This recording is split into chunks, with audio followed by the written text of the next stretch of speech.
Iran के खिलाफ जंग में अब अमेरिका भी कूद गया है। इजराइल के बाद अब अमेरिका ने ईरान के परमाणु ठिकानों पर हमला किया है। अमेरिका ने फोर्डो, नतांज और अफसान के न्यूक्लियर साइट्स पर हमला किया है। एक हवा बन गया था इसका कि यार इसको ना कोई छेड़ नहीं सकता। आज उस हवे को ये कर दिया अमेरिका ने। अब देखिए साहब, और इजरायली तो काफी समय से बोल ही रहे थे दोस्तों कि यार देखो, साफ सीधी बात है, वी ओन द स्काईज। याद रखना आने वाले दिनों में ये बिल्कुल नंगी होके मंजरेआम पे आएगी। जैसे जैसे टेक्नोलॉजी की ताकत बढ़ती जाएगी, माइट इज राइट, खत्म। इवन इंडिया के अंदर लोग जो हैं वो ये कह रहे हैं कि ये क्या, मतलब what does, why is this so. For example, अब इंटरनेशनल एटॉमिक एनर्जी एजेंसी जो है वो क्या उसकी वैल्यू है। प्रेसिडेंट ट्रंप ने अमेरिकन से और पूरी दुनिया से एड्रेस करते हुए अपनी रिलेटिवली शॉर्ट स्पीच में बताया कि उन्होंने एक इंतहाई कामयाब हमला किया है। ओए, हम तो बरादरियां अपने मुल्कों में नहीं हैं। हिंदुस्तान में मुसलमानों के साथ, अक़लियतों के साथ, मसीहियों के साथ क्या सलूक हो रहा है? ये साथ है, दुनिया की सबसे बड़ी डेमोक्रेसी है।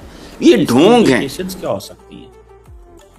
ठीक है, हमें इस चीज को थोड़ा सा इस मामले से भी स्टडी करना चाहिए। लेकिन ये वो तीन फोर्दो, नटन्स एंड इस्फहान, तीन ऐसी साइट्स हैं जिनके ऊपर उन्होंने हमले किए। मैं देख रहा था इवन इंडिया के अंदर लोग जो हैं वो ये कह रहे हैं कि ये क्या, मतलब what does, why is this so. For example, अब इंटरनेशनल एटॉमिक एनर्जी एजेंसी जो है वो क्या उसकी वैल्यू है।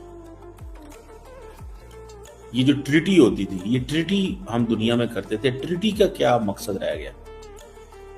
ठीक है जी, इंटरनेशनल एटॉमिक एनर्जी एजेंसी का क्या मकसद रह गया? कुछ भी नहीं। ठीक है, कोई मकसद नहीं रह गया।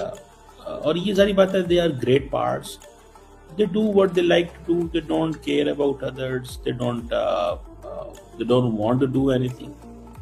ठीक है, वो अपनी मर्जी करना चाहते हैं। वो उनको इस चीज से कोई गर्ज नहीं है कि कौन हमें क्या कहता है, ये कौन हमारे बारे में क्या ओपिनियन रखता है। आप देखिएगा ना कि दुनिया के कौन से मुल्क ऐसे हैं जो इस पे क्या बोलेंगे, दुनिया क्या बात करेगी दुनिया। अब ईरान जो है वो हर रोज ही कहता है हमारा सब्र खत्म हो गया। ठीक है ना जी, मुझे ये चीज है, मुझे this is what I understand. ठीक है जी,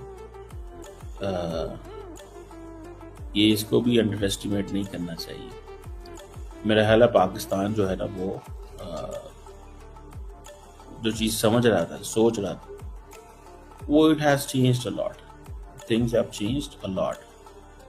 और हमारी वो पोजीशन नहीं रही जो हम खित्ते के अंदर बैठ के देख रहे हैं कि क्या होगा और क्या नहीं होगा। इंटरनेशनल लॉ की कोई वैल्यू नहीं रही है।